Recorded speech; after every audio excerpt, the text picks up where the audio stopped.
Good afternoon. This is going to be our second family hiking and camping video, and this one is a little bit about planning your route if you want to take your family on an overnight or really even a daytime hike, not staying out in the woods. Uh, those require a little bit more planning than people think. Now, we're not going to go into gear and what you should take with you and all that stuff. This is just about selecting a route. Now, we're going to be going on our third family overnight hike this summer. We've already hiked Great Smoky Mountains National Park, about 30 total miles that we hiked last summer, and the year before we hiked in the Rocky Mountains in Arapahoe National Forest for about 14 total miles. So we're going to do about 50 this summer and get our family total up just a little bit over 100 miles when you consider our day hikes. Okay, now first thing before you go, you need to know about the permitting and getting on the trail. So you're going to have land that and trails that are owned by the Forest Service or the National Park Service, and then you're going to also have private organizations that help manage the trail. Now, overall, high level, the Forest Service is going to treat the land more like a resource. They kind of want you to use it, so it's easier to get permits out there. It's a little bit harder at a lot of the parks. Now, that depends on how visited the park is. Very visited, very busy parks may be very hard to get a hiking or camping permit. Less busy ones probably won't be as hard. And then some places, like on the Ozark Trail where we're going this summer, you don't need permits at all, which is pretty great. But once you've identified them, you want to go in and start working on figuring out your route. Okay, so first thing we want to be aware of here is trail conditions. So this is from our hike in the Rocky Mountains 2 years ago. We hiked from a place called Monarch Lake up here to Gourd Lake. So we had to get a permit for that, and I'm going to show a little bit about that here in a second. But what we didn't realize going up here was that the conditions on this side trail going up to Gourd Lake were going to be very, very difficult. Okay. Because this is a side trail that ends at a lake. It's a spur. It does not go through and connect on its other end to anything. It doesn't see as much trail maintenance, and from what I've investigated, it's still in pretty bad shape. This route was absolutely covered with blown down trees. Now, notice that the trail has a lot of switchbacks, and that is supposed to make it easier to go up and down, because instead of going straight up the side of the mountain, you're switchbacking up the side and then down on the way down.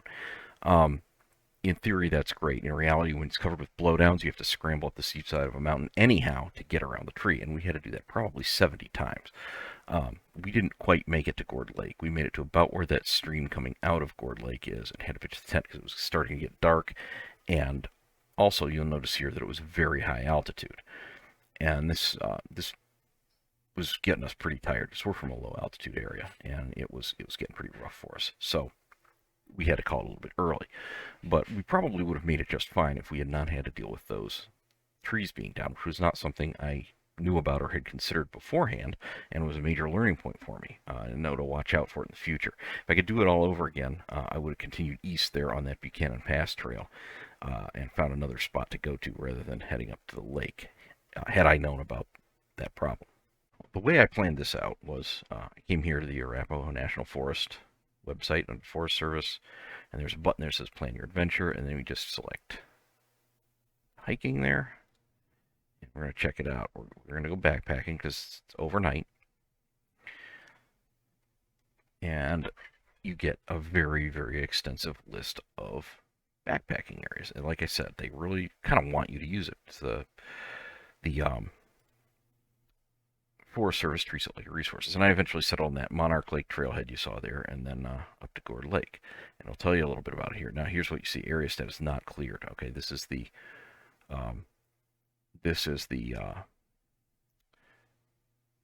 blowdowns. Now, notice also here the really high altitude. We're up well over 2 miles. Well, just over 2 miles by the time we make it up there, and that's pretty rough for people who are used to living down fairly close to sea level here in South Texas. We can then go and we look at this map here, and this is all of Colorado has this great map. And what I did was I printed out a little map for myself, taking it down here, there. And another thing I did not really appreciate was that it was still fairly steep. And not only are you at high altitude, these contour lines are pretty close together. Every contour line is 80 feet of elevation change.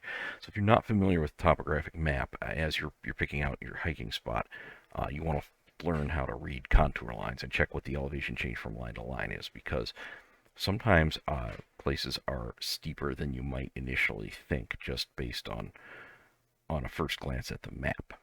Now, when we hiked last summer in the Great Smoky Mountains, we were at significantly lower altitudes, by about almost a mile lower. The highest altitude we reached was, in fact, the highest point on the entire Appalachian Trail. Clingman's Dome just happened to be right where we were hiking. But despite the lower altitude, it was much steeper, as unlike those switchbacks you saw on the trail up there in the Arapahoe National Forest, there are none on the AT, at least in the part of the trail where we were hiking there in Great Smoky Mountains. It goes straight up the side of the mountain and comes straight back down. And what you want to look for, if you can, in a lot of places, is a map like this, because it will reveal that to you much more easily than the contour lines, with a little chart in one corner, just like the one on the right. Now, this is only the section we hiked, and you'll see just off to the side there, you'll see Newfound Gap on the east side, and you'll see that it's kind of down in a valley there, and you're going to have a steep climb up out of there, and then you're going to keep doing that all the way up to Mount Collins, and then you're going to get a break and go down, and then you're going to go up to Clingman's Dome, and that made for a really, really rough first day of hiking. We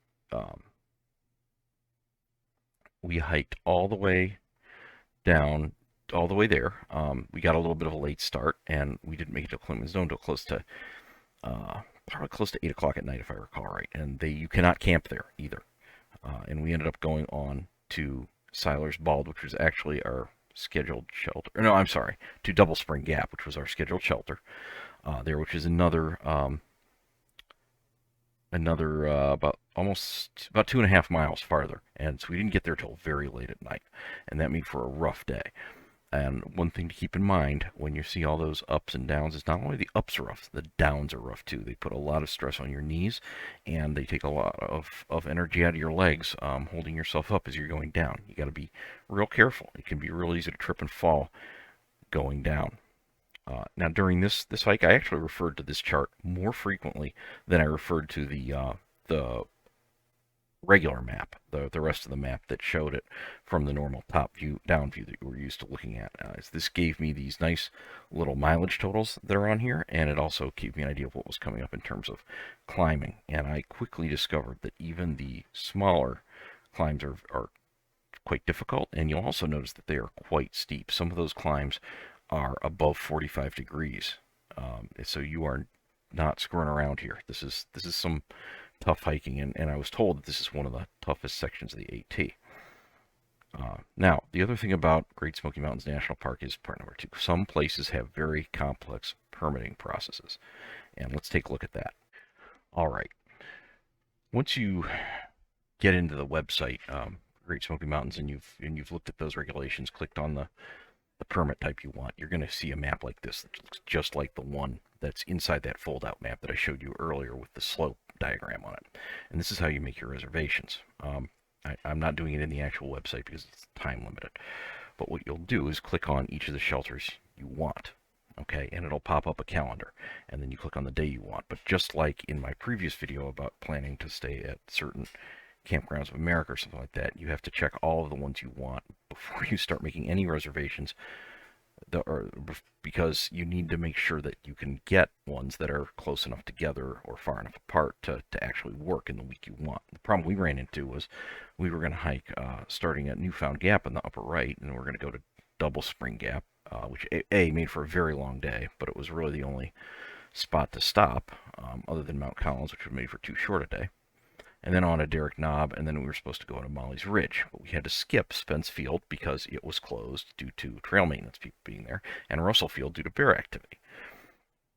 And then we were going to go from Molly's Ridge all the way down there to Campsite 113 on the bottom left, which incidentally is the only campsite on the AT in this particular park. All the other ones are shelters. And then out to Fontana Dam there at the bottom left. Well, that made for a second 10-mile day there from Derrick Knob to Molly's Ridge that I really didn't want to do, but I had no choice but to do that to make it work during our vacation time. We only made it to Spence Field for night 3, which is probably just under half of that. It's about half that distance. We only managed to go 6 miles that day out of an original 10 planned. But fortunately, the trail maintainers there were able to point out to us we could take those trails that head up north there to where the horse is. That's also the ranger station. And because we're on top of a mountain, we could get good signal to get a shuttle. So I called up Mike, the guy that had shuttled us, great dude. And he shuttled us back to our car at Fontana Dam the following afternoon on day 4, rather than on a day 5, which was our original plan to leave. Now, the other thing I learned, though, was you may notice that these shelters are in different colors, and that brings me to my third point, bailout evacuation. The pink shelters are humans only. The green shelters are horse shelters. You can have horses there. What's important about this is that the reason some are horse and some are not is that the section 82 with the pink shelters, they're in the middle, is just too tough for horses. You cannot possibly take a horse up and down the trail in that area. And I don't know much about horses, but I do know you would not get a horse up and down a lot of that trail. It would be very, very dangerous. But it's much easier and more capable for horses there, and you can make a loop from where the horse stables are there at Caves Cove at the top left, up to Spence Field, down to Molly's Ridge, and then back down to the rest of that Caves Cove loop. What that meant was that trail out from Spence Field was also horse capable. So if somebody got hurt, from that point, you could get a horse up there to evacuate them. And I was a little concerned because on that third day of hiking, my wife had fallen 3 times and her knee was starting to get really swelled up.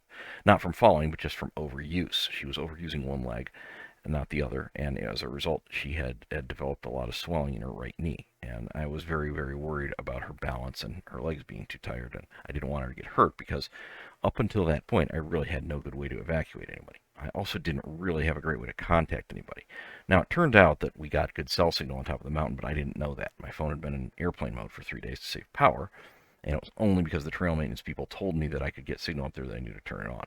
So if I were to go back and hike this again, I would have some kind of personal locator device like a Garmin InReach in order to be able to evacuate people. Now this summer when we go hiking, we're going to the Mark Twain National Forest to the Ozark Trail, which is at much lower altitude than even the AT, and also is a permitless place. So we don't have any of this permit nonsense to worry about this summer. And in fact, we have a lot easier time planning it all out. And we're going to be going across a lot of roads and having a lot of easy bailout points, so we don't have to worry as much about personal locator beacons or anything like that. And I'm going to take you through this because this is really something that makes planning for a family hike a lot more user-friendly, and I wish that I had discovered this before we got in so deep in the Rockies and the Appalachian Trail. And at some point, probably after we're done with that, I will do a complete video on what that was like, and also how the Ozark Trail is great, very easy to use program here. Their trail maps really made it a lot easier. It'll be much less worrisome. There's lots of roads crossing, lots of bailout points, plenty of water, and you can camp pretty much anywhere you want as long as you're 100 feet off the trail. No permits required. So I think that's going to make it pretty low stress this summer, and we'll have more content on that once we have finished it, and I will be able to add some great pictures of what we saw along the way. That is all I have for you today. Just keep that in mind. Permits and camping, slope and trail conditions, and your bailout and evacuation plan, and you should be able to lay out a good plan well in advance for where you're going to take your hike when you go on vacation with your family in the summer. Thanks for watching Wilderness Wargaming. Once again, please like, subscribe, comment, and ring the notifications bell down below. Also, make sure you see part 1 about how to plan out getting to your vacation spot and back, and I will see you back here on Wilderness Wargaming next time.